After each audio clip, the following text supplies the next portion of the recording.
Primeran, fe bat. 96-11. Dorrebikien atentatuaren testigantzak.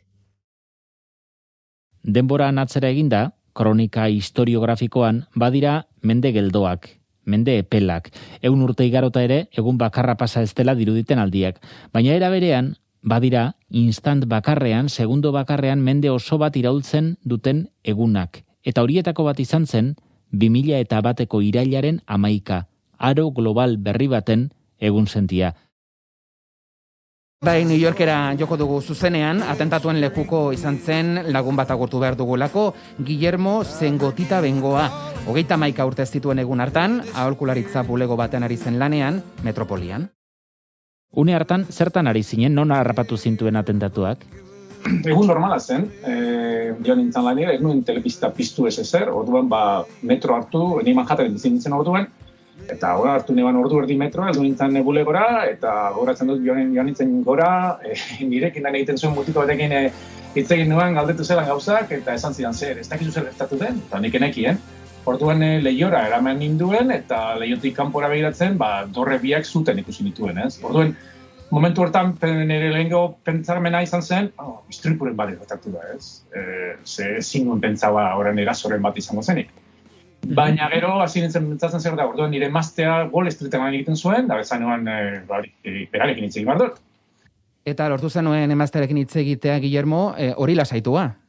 Bai, berarekin hitz egin duen, berak Wall Streeten zegoen, orduan lehenengotan problemak egon ziren, mugikorrarekin hitz egiteko, ze konexioak oso txarto zeuden, baina hitz egin nuenean berarekin, esan zidan zelan berak ikusi zuen norbait salto egin zuela dorretik, dorre batetik, eta, junta ginen, ginen hitz egiten, bilurrarekin, ez?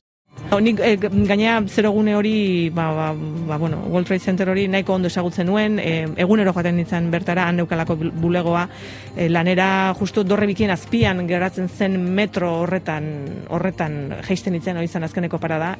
Eta, kasualidadez, egun horretan ez nintzen garaiz jeiki, eta ez nintzen joan goizeko 9etan beti bezala ara, ez? Eta etxetik ateratzean joala, orduan dituziaten, ez nahi zagoratzen irratitik edo telebistatik izan zen, eta bai, hegazkin txiki batek, txoke egin du dorre biki baten kontra, eta irudi ikusgarriak etorri dira, eta sartu zaitez, zeintzazu zerbait albiste txiki bat, batez ere irudi ikusgarri hauek komentatzeko, eta hortik aurrea ze pasa zen, den honakigu, ez? Gero gertatu zena ikusita, izan zen gelditu gabe, ez? Erreportaiak egiten, elkarrizketak egiten, zuzenean informazio ematen, gainera, lehenengo egunetan arazoak egon ziren komunikatzeko, linea telefonikoak ez zirelako ibiltzen, telefono mugikorrak erabat kolapsatuta zeuden. Gaur, Enrique Zalduak orduan New Yorken grabatutako irudiak erakutsiko ditu Zumarragan, eta Al-Qaedaren erasoa nola bizi zuen ere kontatuko du. Time aldizkarian lan egiten nintzen, baina ni aspalditik Estatu Batuetan bizi nintzen.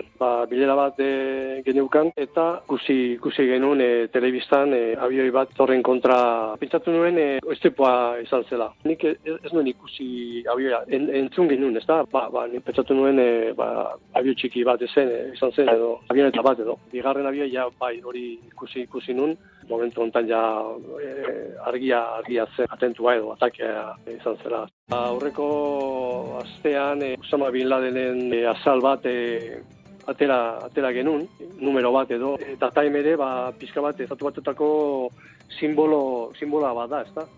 Eta gu ere Manhattanen erdian ginen, eta edifizio altua bate, eta baita, ez genekien zer getatzen zen, ezta? Horrengoan gu izango garen, ez dakigu, oso urduri, eta urduri baina lanean baita ere, eta ez dakit, oso tenesgarria, emozionantea, eta noski historikoa.